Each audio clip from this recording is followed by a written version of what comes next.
Welcome to the show. Sergeant Richard Lloyd, Public Information Officer for the Sheriff's Office. Here with me today, I have Major Tucker, who's with our Administrative Law Enforcement Division. Good to be with you, Rich. Jacqueline, how are you? I'm doing good. Glad to be back. And we got a lot of stuff to go over on this show. As usual, we want to bring everything to you of what we're doing at Santa Rosa County Sheriff's Office. And let's get started. We have some really cool news, and this is an awesome new program that has been implemented at the Sheriff's Office. So, Jacqueline, all yours. Well, talk about the dog. We have a new dog, and it's always fun when we get a new dog at the Sheriff's Office. So we have a new dog for our dispatchers. Her name is Viber, and she is a Belgian Malinois shepherd, and she is beautiful and sweet and kind, and we have some pictures that we can show you of her checking out her new crib at in dispatch. She will be living there because dispatch is a 24-hour 7-day-a-week job. She will be there at all hours of the day, every day, just as a way for our dispatchers to kind of get a break from what they're doing on a daily basis. They are our first responders, and they deal with some of the worst moments our citizens have, and they also deal with some of the worst moments our deputies have to deal with. So in light of all of that, we got them a dog, and it just gives them a moment to just get away, and it's a beautiful dog to work with, and she's great. And I played with her the other day. I'm like, I'm gonna go over to dispatch and play with the dog. Yeah. So this dog is going to be able to detect stress. Yes. So when the dispatchers are under stress, the dog will be there. It's not like we're just getting a dog to hang out. So the dog does have a purpose, and it's to reduce the stress in that work environment. And it's pretty cool when she gives you the belly, you're rubbing it, and it's all that other stuff. And it is Viber with a V, like fiber, but with a V in Viber. Yeah. It was a little bit different for us because most of these dogs, this one I think is a Belgian Malinois. Yes. And they have Belgian names, so a lot of people ask, well, how do you name them? Well, they generally come with the name already, which is cool. Yes. So that's a great addition to our agency. Yes, it is. And I think often people really fail to appreciate exactly the amount of stress that our dispatchers do go through. And I think they fail to recognize that they are first responders. Yes. People think that when they call 911 and the deputies show up, that's what they think of as a first responder. But those ladies and gentlemen in dispatch, they have an incredibly tough job, and it takes its toll on them, just like it does on those officers that respond on the street. It does. So this is a wonderful thing for them. Yeah. So last year there was a call where I happened to be in dispatch when it came out, and it was a guy who was running around with a gun, and I'll tell you, I was more stressed out being in that dispatch center than probably being out on the road. I was listening to them, and it was very stressful. It is. The phone call, they're talking on the radio, they're trying to get information out to the deputies, and there's so much, and they're hearing people, at their worst moment in life, and there's nothing you can do other than take the information, give it out. And I was stressed out in there, so it is a very stressful job, and they're awesome people in our dispatch center. And for this to happen right after National Dispatcher Week, I think it was just the nice, sprinkles and cherry on top of a great week of celebrating our dispatchers and the job that they do, and just having an opportunity to thank them was great. So if you didn't see on our Facebook page, we did share several pictures, at least one every day last week, of our dispatchers for National Telecommunicators Week. And if you haven't already, just head over to our Facebook page, say hi, give them thanks, tell them thank you, and just let our dispatchers know just how much they're appreciated, because we appreciate them. We sure do. We try to give them treats and let them know as much as we can, but it's always nice to hear from our citizens about a job that they do. It sure is. I have a story that I share a lot when it comes to dispatchers, and it's if I do have an opportunity to leave the county to go to a class or something, and there's something about when you're on your way back, you turn that radio on and you hear that familiar voice, it really makes you feel comfortable, makes you feel great that you're back in your county. And it's that voice that you hear on the radio. So guys and girls, we really appreciate everything that you do as a dispatcher. Without a doubt. Warrant scam. Not this is again. Happening again. Yes, sir, Major. So we currently have the same warrant scam. So let me explain this real quick in a nutshell. You get a phone call from someone representing to be from the sheriff's office, and they say you have a warrant, you have to go out, get some green dot cards or a Visa reloadable card, that's your first indicator. Or iTunes gift cards. iTunes, like what we do with an We don't iTunes accept card. iTunes? No. And in this particular instance, they said they were one of our captains, Captain Scott Haynes with the administrative division. They said, you have a warrant for your arrest, and unless you pay me, you're going to get that warrant served on you. And this scares some folks, and don't think that Captain Haynes is going to be calling people at home asking them for money. Unless he knows them. Well, yeah, you're absolutely right. But no, if you have a warrant, first thing is you call our warrant division. Find out that way. If anyone calls and you're suspicious at all, especially when they throw that green dot card thing out or iTunes cards, not necessarily sheriff's office, that should be your indicator that something's wrong. Big red flag there with the green dots. Use Google, call them back, and get a phone number that you can find, not one they give you, because they're using these spoofing mechanisms nowadays. That spoofing mechanism is something they use on a computer, and they put in what they want you to see on caller ID. And don't fall for those warrant check websites where you have to pay to run your name to check and see if you have a warrant. We just had that suspect do that, and it failed to tell him that he did have an active warrant, and he wasted $25, I believe is what it was. Yeah, because then we called when him. he could have just called the sheriff's office for free, found out he did in fact have a warrant for his arrest, and he could have just turned himself in. But hey, too many scams going on. That's the problem. Without a doubt. We also have a fundraiser for Deputy Matt Robinson, who unfortunately suffered a stroke earlier last month. And just got some information that he's doing well. There's some struggles he's going through. We certainly want to wish him the best. But Texas Roadhouse, and it's on April 30th on a Tuesday. 10% of their proceeds during that time frame is going to go to help and support Deputy Robinson. And if you guys don't know him, he is just a happy, always fun-loving guy, and we really appreciate all his work and effort he does at Milton High School as a school resource officer. Matt is a fantastic guy, and I saw him about 2 days ago, and I mean it's just miraculous how well he's doing. It is, and he's just such a kind-hearted person, and well loved by the school board and the community for what he does with children. It's a great thing. Indeed. And we can't wait to have him back to work. And speaking of being back to work, we want to let you know that K9 Orcon is back to work officially as of this week. So he was injured a couple weeks ago during a case that went on, but he is back to work. He's happy, healthy, and these dogs, they love to work. So he's happy to be back on the job. He's ready to go catch the bad guys. Yes. Yeah, I saw him the other day, took some photos, which we're going to show, and he's doing great, happy, and he's still chasing that little toy that he's got that he loves. So that's what those they live dogs for. love those tails. That's it. It's all about the toy. So, hey, on that note, let's take a quick commercial break, and we'll be right back. Why are we here? Because you guys busted me stealing from cars. So how were you getting into these cars? It's easy, man. I just open the doors. What do you mean you just open the doors? Most of the cars I get into are left unlocked. What are you looking for when you get into these cars? Cell phones, wallets, guns, purses with money, and even sunglasses. You'd be surprised what people leave in their vehicles. If people would just lock their cars. If people would just lock their cars. This is where I grew up. I know the streets, I know a lot of the people. My father's been a police officer for over 25 years. It's sort of a family business. I feel very safe and proficient with what I have on my belt. I would not hesitate to put my life on the line for somebody else. I feel like the community here is very supportive. I love working in Santa Rosa County, and it is a great place to both live and work. I'm Jillian Fernandez, and I'm proud to be a Santa Rosa County Deputy Sheriff. Welcome back. We hope you enjoyed that video. We are still hiring. We are looking for law enforcement officers. So visit our website, santarosasheriff.org, and on the careers section on the top right-hand corner, click on that. You get all the information that you can possibly need if you're interested in joining us. Absolutely, and I would add that we are very selective about who we hire. We are only looking for the best. So if you meet that qualification, then come on and join us at the Santa Rosa Sheriff's Office. Speaking of the best, we just were aired on Cops. Yes, wasn't that corny? That's crazy. Corny, I see what you did there. Oh, I see. Oh, good one. All right. It was corny. So we had 2 episodes that aired recently on the Cops nationally across the country. We're really, really proud of that, be able to showcase our men and women of our agency. And the 2 aired episodes, one of them was obviously the corny one, and the other one was one related to narcotics.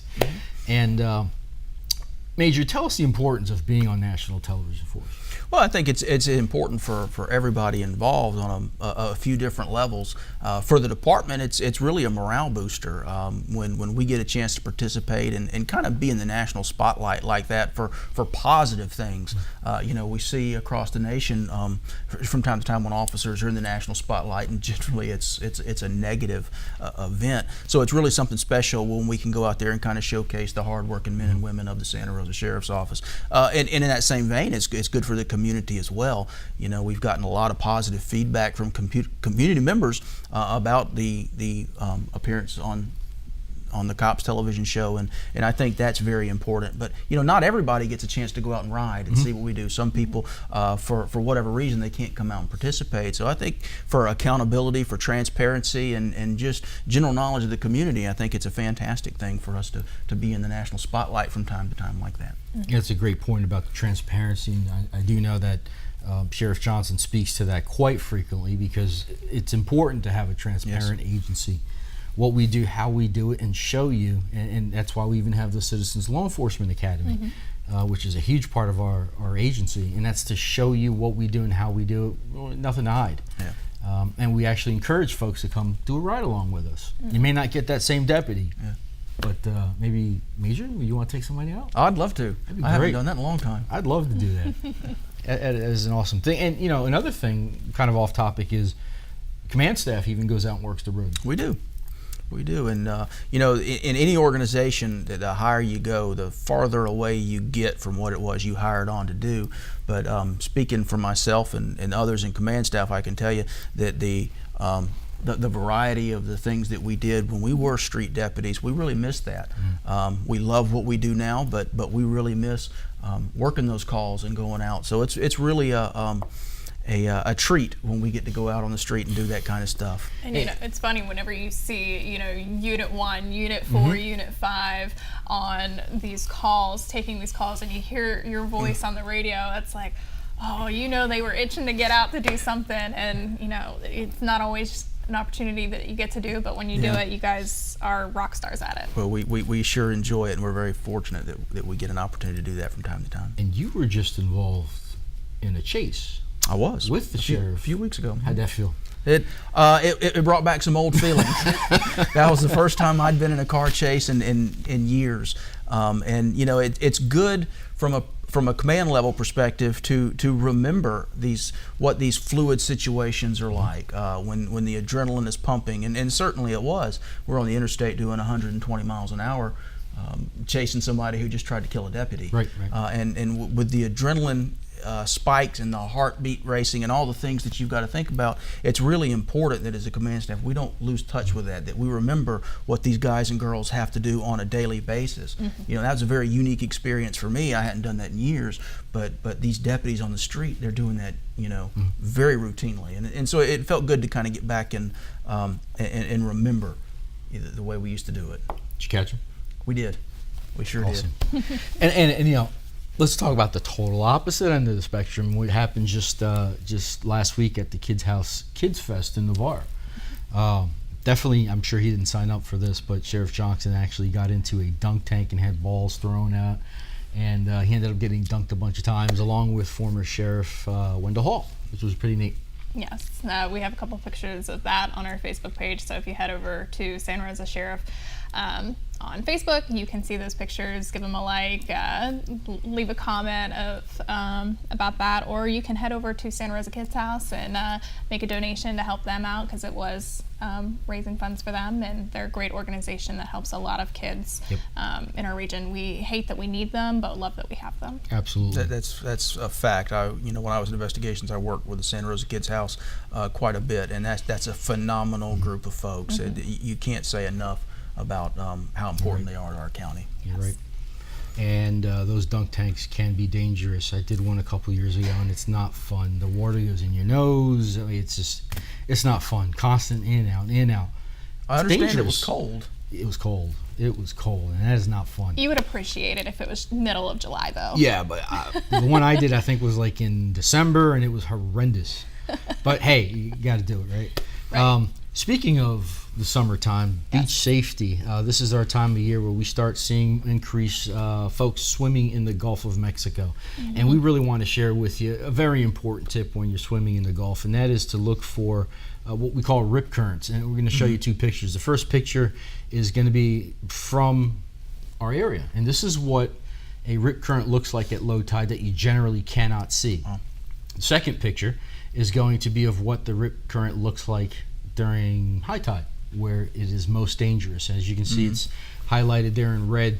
What happens is the water comes in, it has to go back out. So what it does is it looks for a very small trench underwater, and it'll go out in that area, and that's where you get caught up and you get swept out to sea.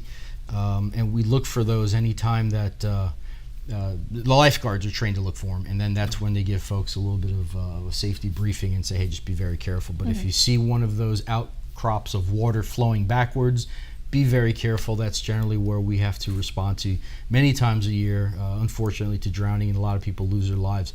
And I got to tell you, it's not just mediocre swimmers. There have been incidences where professionally trained swimmers have died during rip current situations. So please be careful.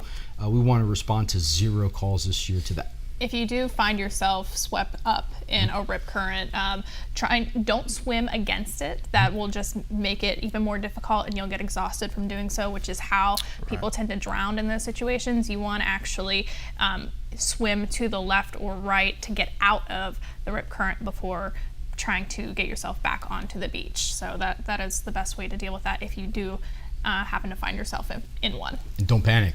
Don't panic. That's easier said than done. It is. It is. Next up is hurricane season's around the corner, June 1st through November 30th. I hate this time of the year. It makes me nervous. Me too. Always hold my breath.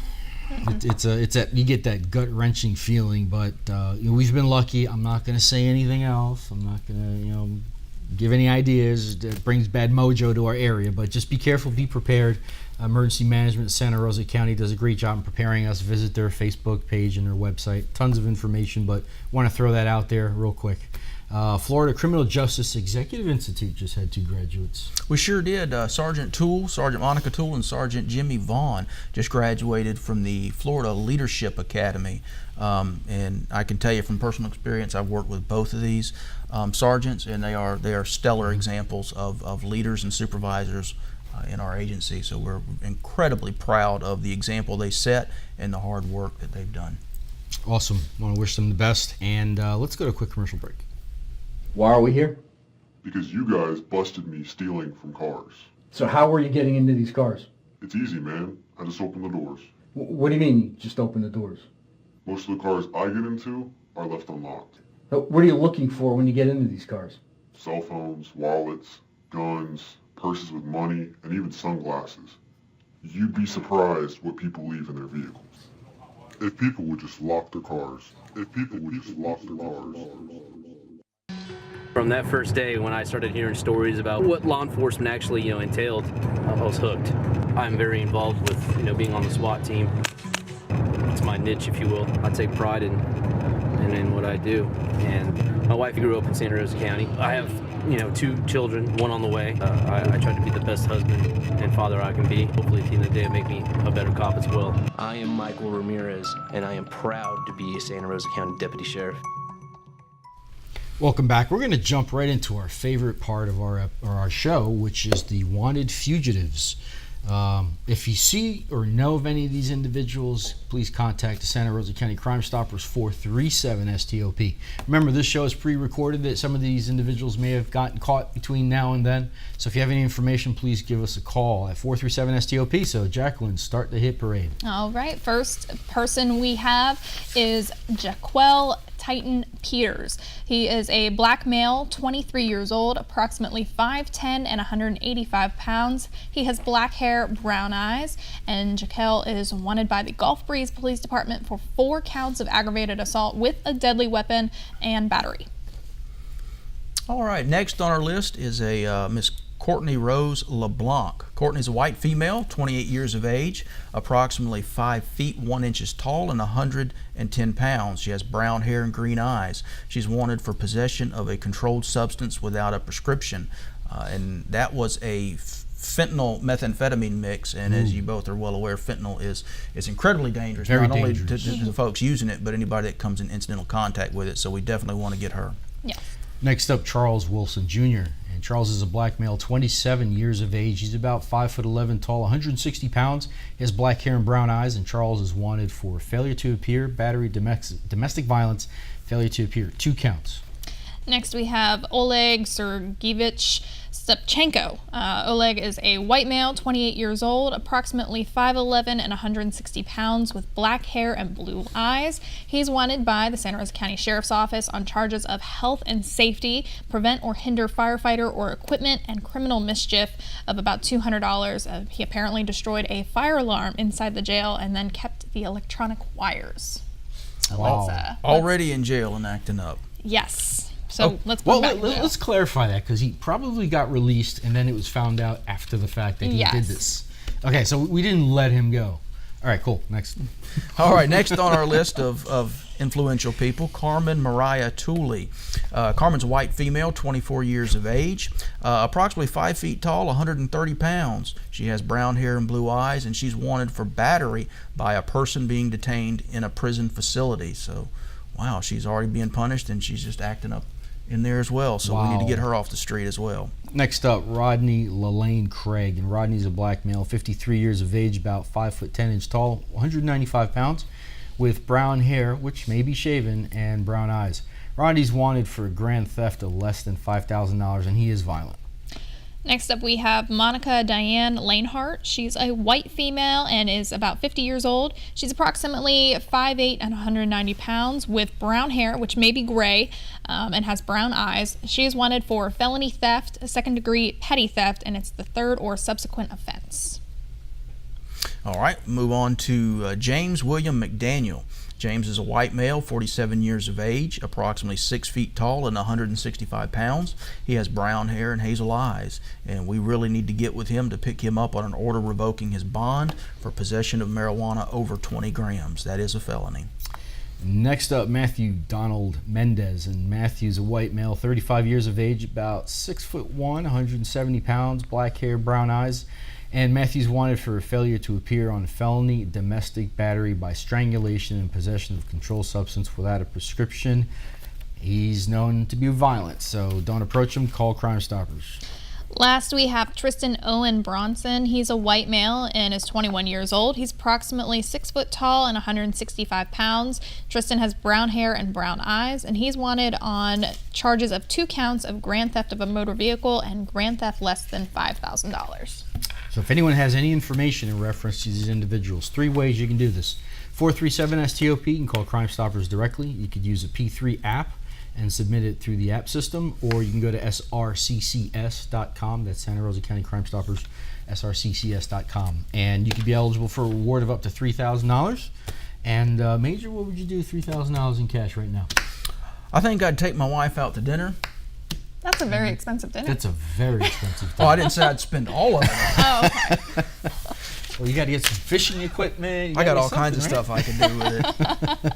Awesome. So now that we've done that, let's talk about some actual successes when it comes to Crime Stoppers. And we've apprehended 9 arrests with 9 rewards paid out in March. Daniel Hayes, April Lee, Jordan Couch, Olivia Fleming, Nicole Kemp. Actually, we got 3 tips on that one. Mary Magdalene Jackson, Bryant Scott Nelson, Joshua Holly, and Courtney Welch. All those individuals were apprehended with awesome citizens from Santa Rosa County calling in Crime Stoppers and having those tips submitted, and they got paid out, which is really cool. So it is, crime doesn't pay, but it does in this situation. Yes, Crime Stoppers will pay. Absolutely.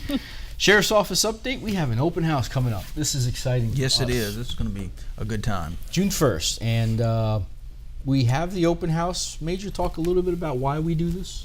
Well, again, kind of like we talked about previously, that really goes into opening our agency up to the public. You know, we are here for the public, and our mission is something that they can be a part of. They can come in and learn what we do and how we do it, and participate with us. And it's a really excellent opportunity for us to engage in a dialogue and get to know the people that we're serving. So it's a really exciting opportunity for us. And if you're interested in working at the sheriff's office, we're going to have almost every unit there out there talking to folks. You can ask questions at crime scene, major crimes, narcotics. You could ask away.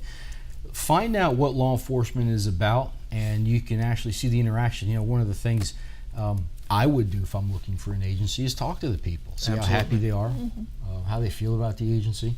And I think you'll be very surprised when you come down, and we're putting it out there, so you know what you're going to get is good answers. And I've already noticed there is a slight competition between some of these units as far as who they're going to have. You know, they're picking the best of their units to be representing themselves at this event, and they're already trying to figure out, okay, are we going to have the best goodies, the best table, and have the most people come see us. So it's pretty great. And you know, bring the kids, because there are going to be activities provided by Home Depot for the kids to do, and we will also have a couple local food truck vendors there to sell some food. So if you're hungry, you know, come on out, meet us, talk to us, and get yourself a bite to eat, and just make a day of it. It's going to be a good time. It will be from 10 a.m. to 1 p.m. on June 1st. Awesome. Hope to see you there. Next is Law Enforcement Memorial Service is May 15th at 9 a.m. Every year, Sheriff Johnson has a memorial memorializing those that have lost their life in the state of Florida from the previous year. So come on out. It is open to the public, and that's going to be May 15th at 9 a.m. Job openings. We still have job openings, Major. We always have job openings, and again, we're only looking for the best and the brightest, but if that's you, come join us. And we have 3 dispatchers, 10 deputy sheriffs, and 1 detention deputy. So go to our website, check it out, watch the videos, see how we do it, and come work for us. We have a great agency. I'm proud to work and represent the men and women of this agency, and along with everybody else. Any last words, sir, before we go? We appreciate you folks out there. We appreciate your support and all you do. It's absolutely a privilege to do what we do for you, and if there's anything we can ever do to help you, do not hesitate to reach out and let us know. Can they call you directly? Absolutely. What's your phone number? 983-1247, and you will get to me directly. Awesome.